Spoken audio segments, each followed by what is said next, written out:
What's up, tribe? How you guys doing? Go ahead and hit that subscribe button. I hope you like this video. This is gonna be your review of Real Housewives of Dallas season 3 episode 6. So we are getting caught up. Um, so this episode we start off. We see Brandy dealing with the social worker because again she has the adopted baby, and of course she brought the baby home. But it's not over yet. The social worker still has to come in. I'm not sure how long the social worker has to come, but periodically come. I think she said every 2 weeks, I think she said. And just talk to her and find out how things are going before the adoption becomes final. And again, I'm not sure when that would happen. Okay, but I'm going to say this. I don't like talking about people's kids, but her daughter is a brat. That little Brooklyn. Brooklyn is old enough to know what she's doing. And she's old enough to know what's going on with the social worker and that they're coming to check on mommy. They're coming to make sure that the baby is in a safe environment, in a safe place. And that if they don't feel like it's a good environment, they're going to take that baby. She knows that. Yet she contradicts her mother. Everything her mother says, Brooklyn's like, that's not true. She's lying. That didn't happen. She told the social worker that her mommy's favorite drink is wine. Like, come on, boo. Brandy said that she, takes the baby for a walk every day. Brooklyn was like, they only walk to the end of the driveway. Brandy was like, no, that's not true. You're at school. You don't know what we do during the day. And I'm like, you don't want to call your child a liar in front of the social worker, but at the same time, you want the social worker to know, like, I'm not this horrible mother that's not taking care of this baby.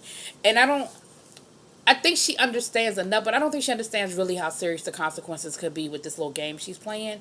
But Brandy needed to take her ass in that little back room and yank her little ass up. That's all I'm going to say. Then we see Cameron getting ready to go to the dog expo. Remember last week she was talking about it was coming up. She goes to Orlando, and I'm just going to go on and I ain't going to drag that one out. She went to Orlando. She said everything went really well and that she's got a lot of great leads, and she thinks that she'll be able to find a distributor for the Sparkle dog, and that she can't wait to let Cord know because Cord is about to shut it down. Cord told her if she don't find a distributor at this expo, Sparkle dog is a wrap. And so she feels as though she's been able to save the company. Then we get to the major storyline of this episode. We know that Deandra has this situation where her mom, where she is basically going to have to start her company over. This episode, we get to see the full consequence of this decision that she's making. And what that full consequence is that she's going to basically be starting from absolutely scratch. She's going to be starting as if she were a brand new entrepreneur out here on these streets. And yes, she has connections that will probably loan her the funds. Yes, she has a name. Her last name carries some weight. But at the end of the day, she said she hasn't even put together her business plan. Like, nobody's just going to, well, I ain't going to say nobody, but you're not going to just, checks aren't going to just be falling out the sky without something. And then also understand her mother's on the other side and doesn't really want to see her survive because her mother wants to be able to say, see, I told you you couldn't do it without me. See, I told you you need me. Like, you need to just come on back over here and let me tell you what to do. Like, you can't be successful. So for as many connections and stuff that she has, her mother has just as many. But she was talking about the basic shit, like she won't have insurance. She drives the company car. She won't have a car anymore. Like, just the basics. And she did explain, remember I was saying something about her inheritance and not understanding the situation with her inheritance. Well, here's the thing. Her mother does control her inheritance. However, she said that her stepfather's, the trust fund she has through her stepfather is enough for her to live off of. She said, yeah, I can pay my mortgage. I can live off of what I get. She said, he took care of me for the rest of my life. Like, I'm good from a personal standpoint. However, business-wise, I don't have anything. And I won't be able to live the way I've been living. Like, I can live off of this, but I can't go buy $1,000 cowboy hats on a regular basis. And I can't, maintain my current cost of living. And so her and Leanne are out to lunch. And Leanne takes this as an opportunity to be like, well, you're just lazy and you just need to buckle down. And see, you're going to understand how the rest of us live, how the other half lives. You're just a pampered princess and you're just used to. And Deandra was like, where is this coming from? She was like, I'm not lazy. Like, yes, I'm spoiled. Yes, I grew up a certain way. But it's hard. This is how I lived since I was 4 years old. I'm 50. And I'm not saying that this isn't something that I can do. I'm saying that this is hard. And as my friend, I just need you to kind of listen. I don't need you to tell me how hard it is. I don't need you to tell me. Like, it was almost like she was like, now you're down here with the rest of us. And Deandra was like, that's not what I need from you right now. And she was like, well, and then Leanne in her confessional was like, well, you want to give me tough love about Rich and my wedding. Well, now it's time for you to get some tough love. And if you can't dish it, then you should. If you can't take it, you shouldn't dish it. I don't see the comparison. She was trying to tell you to make sure that Rich doesn't get complacent and keep you on a shelf. And that if you want to get married, you make him marry you or move on. I don't see the comparison between that and your best friend's life falling apart. And let's add the added factor that this is her mom. So it's not just her starting a business over. Her relationship with her mom is pretty much nullified. Like her and her mom don't even speak anymore. So it's not just the wedding. I mean, Lord, the wedding. It's not just the business piece of it. It's the relationship of it as well.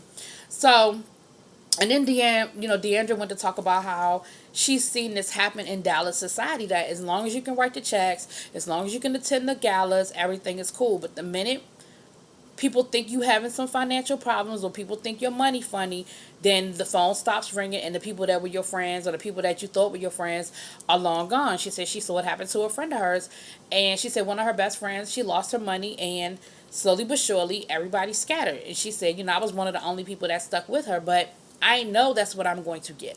I know that when people realize that I'm starting over, that I'm no longer under my mom's umbrella, that I'm going to be by myself for the most part. And she, you could just see that she was really just frustrated, and Leanne's reaction just was not what she needed at that moment. That doesn't mean that there won't be an opportunity or a later date where she could kind of share certain things with her or say those things in a nicer way. But that probably wasn't the best time. Then Leanne meets with her wedding planner, who was also her best friend. We've seen him. If you've watched the show, you've seen him in other episodes. I forgot his name. But they're planning the wedding, and Rich does show up. And, but Rich is a man. Rich is a man. I have friends who've gotten married, and they said, I just told my wife, tell me what time to be there and where I pick up my tux. Like, they didn't care. Most men, not all, but most men don't really give a damn about the color scheme. They don't really give a damn about who's on the program. As long as none of their side of the family gets slighted in the program, most of the time they really don't care. And so I don't think Rich is being any different than the average soon-to-be husband. I don't think it's that he's indifferent to Mary and Leanne. I think he just doesn't give a fuck about the details. I think he'd be perfectly fine with you sending him a text saying, the wedding is on November the 25th, 4 o'clock. I'll let you know what church your fitting is at such and such time for your tux. Who do you want in the wedding? Who are your best men? Like, I really think he'd be okay with that. And most of my male friends pretty much are. And let me tell you a secret. If and when I do get married, that's going to be me. I don't give a fuck. Especially at this point in my life. Old as my ass is. I don't give a fuck. I just want to go to an island somewhere and get married if you really want the truth of the matter. I'm going to send an email to my friends, say, look, on this date, at this time, on this island, me and him are getting married. Either you coming or you not. I'll send the pictures. Check my IG. I'm cool. Anyway. So we see Deandra go and talk to Kara. I kept calling that girl. What was I calling her y'all? Carrie. I kept calling her Kara, but y'all know who I'm talking about. Carrie. Now, I got a little bit of an issue with Carrie, but not a lot. I'm going to tell you why. So Deandra goes to Carrie, and she actually got the conversation from Carrie that she wanted from Leanne. Carrie was very understanding. She was there for her, and she told her, she said, look, girl, don't worry about them people. Don't worry about them fake friends. I'm sorry, hold on. Lord, this temperature go up and it go down, and go up and it go down. That was the heater. Whew, one minute I got the air conditioner on, one minute I got the heat on. It's a mess. Whew. Yesterday it was like 60 degrees. Today it was 80. I can't do this with y'all. Anyway, so she got the conversation from Carrie that she wanted from Leanne. You know, like I said, Carrie was very open to her, and she said all the right things and told her, look, girl, don't worry about these fake people out here. Like, we know what it's about, and your friends will still be here for you. Nobody cares about what's going on. But then she took this up as an opportunity to tell Deandra that Leanne shared with her when they went in Beaver Creek. Now, remember when they went in Beaver Creek? And they went on that shopping spree, her and Brandy. They got the cowboy boots and the cowboy hat. And she wanted to buy that necklace, but she said, I really shouldn't do it right now. I'm really trying to save some money. I've already spent too much. And that's why Brandy bought that necklace for her birthday last week. Well, yeah. She mentioned to Leanne that she only had $200 in her bank account. Leanne repeated that. Now, Leanne gave Carrie the impression that Deandra was broke. Like, all she got is $200 in her bank account. Like, she broke. Like, that's it. Deandra was like, first of all, I don't even remember telling her that. But if I did, she said, I remember talking to her about shopping and how I was worried about how much money I was spending. She said, but when I say I have $200 in my bank account, that's my shopping account.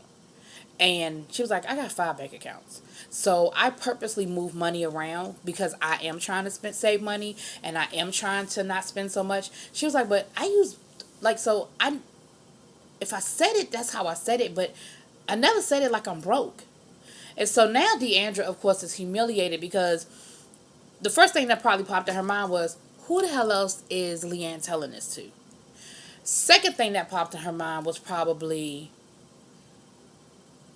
why would Leanne be telling people this? Like, even if I said it, and even if it was true, Leanne and Deandra have been best friends since forever. Why is that something you would tell anybody? Like, why is that a conversation that you would have with anybody? So now Deandra is pissed. Let me tell y'all something. Mad Deandra is not somebody I want to see. Deandra looked like she could rumble with the best of them. You know what I'm saying? And what's ironic is that Leanne came up with this great idea to go to the anger room. I've seen these in a couple of the TV shows. I saw it on Crisley Knows Best. I saw it on, I think, the Ricky Smiley show. I don't know if I'd want to go to one. Like, it looks like fun to break stuff up.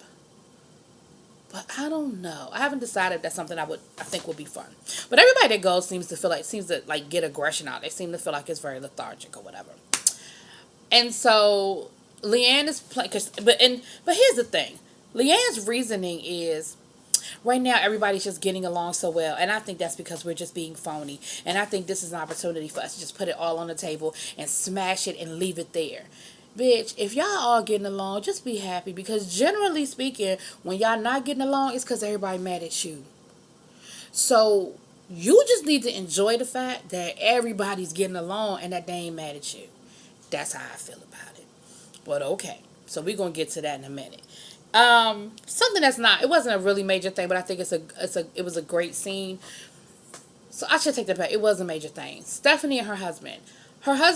Stephanie started a charitable works foundation at her husband's company, where they want to encourage their workers to be able to go to the community college, which actually their factory is right across the street from the community college. And, and he said some really valid stuff. One of the things he said that I thought was, he said, if they want to learn how to speak English, they can go learn to speak English. Well, I don't know how to speak English. But they are down in Texas, and I'm not saying that to be stereotypical, and please don't nobody blow me up in the comments. I'm just saying, he said that a lot of their workers, the majority of their workers are on the factory side, which is the lower end of the pay scale, and that he wants to create a situation where they have the opportunity to make more money, to push them into the middle class. And I thought that was a great idea. I thought that was a very valid statement to make. You want to be able to push them, encourage them to move into the middle class. And They talked about creating a dyslexic like initiative to have screenings for dyslexia because her son has dyslexia, which we saw on last season, but Travis, her husband, also had it as a child growing up. And so it's something that is a very much a part of their family. Now her husband is getting ready to go to Harvard Law School to one of their little I don't want to say little, but one of their programs, like the month long programs that you can go to Harvard Business School. I know that I've had friends do their education program that I have had friends do. They have a lot of those different programs where you go for a month or you go for a couple of months and you come away with like a certificate. It's not a full degree, but it's an accreditation. It's like and it's from Harvard, so it's a big deal. So her husband is going for 1 month to their business school to do one of these programs to just, she said, to just advance his leadership skills. So she's talking about how nervous she's going to be because she's going to be home alone with the boys, and how Travis is really the disciplinarian and Travis really runs the household, and how she's nervous to be home alone that long with the boys because basically she doesn't have any authority in the damn house. That's how I read it. What came out is that Stephanie has really low self-esteem. I've seen glimpses of it through the seasons, but and I don't mean that in a mean way because I really like Stephanie and I really want her to go and do some things that will help her improve and help her get a little more self-esteem, because I really like Stephanie and I think she's a sweetheart. We saw where she tried to commit suicide after a breakup. And to me, a lot of people do that. Don't get me wrong, a lot of people do. But to me, that's a sign of some esteem issues, because you have put so much into this person that when you are no longer with this person, you can't function to the point where you don't want to be here anymore. And so I believe that her and her husband have a legitimate relationship, that he loves her and she loves him. But I also, and if you go back to the first season, you saw where the power dynamic was very lopsided. So I hope, and he told her, he said, be a leader. I mean, he was encouraging her like, baby, you can do this. Like, you're fine. You can do this. But I just thought that was a really good scene. And I hope that Stephanie explores that a little bit more. I think maybe Stephanie might need to go sit on the couch or something. But anyway, sorry. My phone just rang. My bad. So now we go. Everybody's headed to the anger room. Leanne is dressed up with this like mullet and a mustache. I don't know what that was about. I don't. She explained it, but it was stupid, and so I don't remember. It was something about not being who you authentically are. And I don't know, whatever. Deandra and Brandy are riding together, and so Deandra's telling Brandy all about why she's pissed off at Leanne and what Leanne said. And Brandy was like, well, you know what? And she said it. She didn't say it in a matter-of-fact way. She didn't even say it with any type of anger. She said, remember last year when I said that Leanne waits until she sees a weakness or she sees somewhere where she can kind of be up on you on something, and then she uses that to her advantage. Remember when I said that? She was like, this is an example of it. So you are down and out. You're going through a rough time. Your finances are kind of not where you want them to be. And she uses this as an opportunity to hurt you instead of help you. And I said, you know what? That is so on point. And Brandy said that last year. She said that last year. So I was like, that is so on point. So we get to the anger room. Cameron's there, and that's when we find out about the dog thing. She did well at the dog thing. Carrie's there. Stephanie's there. Well, everybody's there. Shit. All the women are there. And basically, I ain't even going to drag it out. Basically, Deandra confronts Leanne, but she does it in front of the whole group. And she lets her know how angry she is that her best friend would betray her. That her best friend would be the one out here telling her business, And she was like, and she was angry. I mean, she really broke down. She was like, these girls don't know the kind of stress that I'm under. She was like, at the end of the day, their husbands take care of them. And she wasn't saying it with any type of, nothing wrong with that. Like, I'm not saying that like it's a horrible thing or whatever, but I'm the breadwinner. My husband is retired military, and yeah, he brings in money, but I'm the breadwinner in the house to maintain their lifestyle. Now, again, could they live a moderate lifestyle off of what her inheritance is and what he makes? Absolutely, but to maintain the lifestyle that they've been living, no. She needs her salary from the company and her profits from the company. So she goes off. I mean, she is yelling and she is going off on Leanne. And let me say this: in Leanne's defense, the Leanne from 2 years ago would have flicked the fuck off on her, yelled, screamed, hollered. All right, we back. Just got some bad news. Sorry, y'all. My energy is a little low. I'm trying to get it back. I'm gonna finish this review though. So I think where we left off was Leanne. Oh shoot. Oh, me saying that Leanne was doing a lot better because when she was confronted and Deandra was kind of yelling and going off, that Deanne stayed calm. Now her reasoning was some bullshit. She but this is where I say Carrie, it was being a little messy. I don't feel like you needed to tell. See, I'm torn. I am kind of torn because Dallas is so small, because there's an elitist culture, because Deandra is part of the upper echelon, you don't want her to be blindsided with things that are being said about her. You know what I'm saying? Like, she needs to know if people are gossiping about whether she has money or not. Like, that needs to be said. And we don't know who else Leanne is talking to or who else she might be sharing this information with. But then the flip side, Carrie was like, yeah, I'm just being honest and I'm just not going to hold on to stuff. And I just felt like I had to let her know what was being said. I don't think that... See, I don't know. I'm torn on it. I understand why Carrie said it, but I also... y'all tell me what y'all think. Y'all tell me what y'all think. But anyway, so they ended up confronting each other, and like I said, Leanne stayed really calm, and she was like, I hear you. I understand why you would feel that way. I'm sorry that you feel that way. Like, she was doing that to me, it was real condescending bullshit. But at the end of the day, then of course y'all know she turned around and got mad at Carrie, talking about something. I thought that I was in a safe place. I thought I was saying that in confidence. Da da da da da. And Deandra was like, it is embarrassing for people to talk about my situation. It is embarrassing that people are out in them streets talking about how much money I got in my bank account. And you of all people, she said, the secrets that I have kept for you, and you out here telling people my business? Like, she was hurt because they are genuine friends. Like, before this TV show, like Leanne was in her wedding. You know what I mean? Like, it was genuine. It was genuine.